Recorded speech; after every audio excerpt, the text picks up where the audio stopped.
Shalom, shalom, le corps du Christ. Soyez bénis, ainsi que vos familles, dans le puissant nom de Jésus. C'est votre sœur Esther. Je vais vous partager, après la confirmation du Seigneur dans 2 Corinthiens 4, précisément au verset 2 aussi, ce que j'ai reçu cette nuit concernant la destruction des États-Unis. Et sachant que c'est la première puissance du monde, par conséquent, voilà, c'est un message qui concerne le monde. Donc, dans le songe de cette nuit, on était avec ma mère, comme aux États-Unis, particulièrement en Californie. Mais il y avait déjà eu une destruction dans le monde, comme des jugements qui tombaient de manière vraiment destructive. Et ça avait touché les États-Unis. Et là, ça allait venir en Californie. Et du coup, dans le songe, on était en train de suivre des informations parce qu'on ne savait pas si on doit fuir ou pas. Pour justement échapper à toutes ces choses, hein. Rappelez-vous le verset quand même de Luc 21, 36, hein, qui nous demande de prier justement pour avoir la force d'échapper à toutes ces choses qui vont venir. Et du coup, ne sachant pas quoi faire, ma mère, elle me dit dans le songe, eh bien écoute, ces jugements, en fait, qui était en train de tomber, elle me dit on doit partir tout de suite. On doit partir tout de suite. Surtout qu'il y avait un jugement, un grand jugement qui allait venir sur l'État de la Californie. Cet État allait être comme détruit. Donc, elle me dit non, il faut qu'on parte maintenant. Il faut que, si on doit partir, c'est maintenant. Et qu'en gros, ces événements ne vont pas attendre le retour du Christ. Comme si, en fait, ces jugements allaient être avant donc, le retour de Jésus-Christ. Et qu'il fallait donc qu'on parte maintenant. Et en fait, j'ai compris que ce qu'elle voulait donc dire, ce que le Seigneur voulait nous dire au travers les paroles de ma maman, c'est tout simplement que, bien sûr, l'Église ne vivra pas la grande tribulation, mais elle vivra les prémices de la tribulation. Elle vivra les prémices de cette grande tribulation. Et qu'il ne faut pas qu'on se dise qu'on va juste être en mode relax et puis quelques petites épreuves par-ci, par-là. Mais nous allons vivre vraiment des choses très difficiles et nous allons voir les jugements du Seigneur. Mais en nous accrochant au Seigneur, nous allons, par la prière, la persévérance dans la prière, la persévérance dans la marche de la sanctification, nous allons avoir la force du Saint-Esprit pour échapper justement à toutes ces choses, toutes ces calamités qui vont tomber de part et d'autre sur le monde. Voilà. Et puisqu'elle dit, ces choses vont, donc ces jugements vont s'opérer avant le retour du Seigneur. Et que si on doit partir, c'est maintenant, car vraiment, celui qui allait venir sur l'État de la Californie n'allait pas tarder. D'ailleurs, j'ai donc publié aussi ce message en anglais pour nos frères et sœurs, justement, anglophones.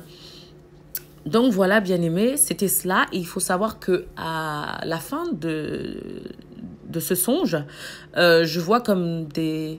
C'est comme si c'était des services secrets ou des espions, je ne sais pas. Ils avaient une liste noire. J'ai vu une liste noire avec les membres de ma famille qui comportaient leur nom, leur âge, leur situation sociale, leur diplôme. Bref, tout ce genre de choses, en fait, ce genre de renseignements quand même personnels. Et c'est comme si on était espionné ou surveillé, vous voyez. Et je crois que je ne suis pas la seule, à avoir reçu cela.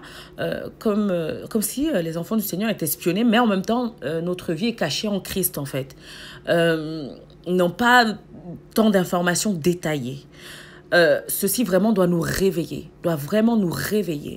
qu'on sache à qui on a affaire, qu'on doit prier, comme le Seigneur a dit, prier sans cesse, afin de pouvoir avoir la force d'échapper à toutes ces choses, qu'on doit vraiment veiller, être sur nos gardes, donc comprendre bien que nous sommes en guerre en fait contre Satan et ses attaques, et nous devons prier pour être protégés par le sang de Jésus contre non seulement les jugements que le Seigneur va opérer sur ce monde, mais également contre les attaques sataniques que nous avons au quotidien et que nous allons de plus en plus avoir ou voir s'intensifier dans nos vies. Voilà donc le message que je voulais partager avec vous, mes frères et sœurs. Donc pour tous ceux qui entendent ce message aujourd'hui, répentez-vous si vous n'êtes pas encore venus au Seigneur. Répentez-vous, il est le chemin, la vie, la vérité. Et Il suffit juste de le prier, de demander au Seigneur sincèrement de pardonner vos péchés, de demander au Seigneur de vous libérer justement de l'influence du malin sur vous et de pouvoir être votre Seigneur et Sauveur personnel. Et maintenant, il vous enverra sa puissance qui est l'Esprit Saint, cette force, ce souffle nouveau, afin de vous transformer en une véritable créature et de vous aider justement à cheminer la marche du salut. Et donc voilà ce que je voulais partager avec vous. Et quant à l'Église, réveille-toi Église, comme le Seigneur a dit dans Ésaïe 51 et Ésaïe 53, réveille-toi Sion, fille de Sion. Sion, réveille-toi, réveille-toi. Prie sans cesse, marche dans la sanctification, accroche-toi plus que jamais à Jésus-Christ. Ne te laisse pas engloutir par les soucis de la vie, par les problèmes de la vie ou par la convoitise. Intéresse-toi aux choses d'en haut premièrement et laisse le Seigneur te protéger par-dessus toutes ces calamités qui vont arriver sur le monde. Le Seigneur a pourvu une solution en nous demandant de prier et veiller sans cesse, afin qu'on soit recouvert dans son sang, que nos vies soient cachées en Jésus-Christ et que donc nous soyons protégés sous ses ailes. Je ne dis pas que nous allons vivre la colère de Dieu, la grande tribulation, mais nous allons vivre quand même la tentation donnée par le tentateur que nous savons qui est Satan. Rappelons-nous que dans ce songe, justement, il y avait cette partie d'espionnage. Et pour faire quoi? Pour nous persécuter, pour faire la guerre, puisqu'on espionne justement nos ennemis. Donc, pour vraiment nous faire la guerre, car moi et ma famille, nous représentons l'Église, justement, dans ce songe-là, et où Satan va vraiment nous faire la guerre. Donc, il est dit, au moment de la tentation, il préparera le moyen d'en sortir pour que vous puissiez y résister. Et justement, Dieu avait préparé dans ce songe une issue pour pouvoir justement échapper à ces choses-là. Donc, une solution pour pouvoir échapper et résister justement à toutes ces tentations, que ce soit exercé par les jugements que le Seigneur opérera sur la terre, mais aussi par le tentateur, émané par la tentation justement de Satan contre l'Église de Dieu. Il est aussi dit que le Seigneur est fidèle, il ne permettra pas qu'on soit tenté au-delà de nos forces. Justement, si vous aussi vous avez reçu, mes frères et sœurs, des messages similaires, n'hésitez pas à partager justement dans les commentaires afin qu'on s'édifie mutuellement, ou de m'écrire par mail ou par Messenger Facebook. Mon Messenger Facebook, c'est Esther béni soit Elohim, Esther béni soit Elohim. Ou par mail, Melissa Mafo, M-A-F comme Fabien O, @yahoo.fr. Que le Seigneur vous bénisse et vous sanctifie davantage par sa parole.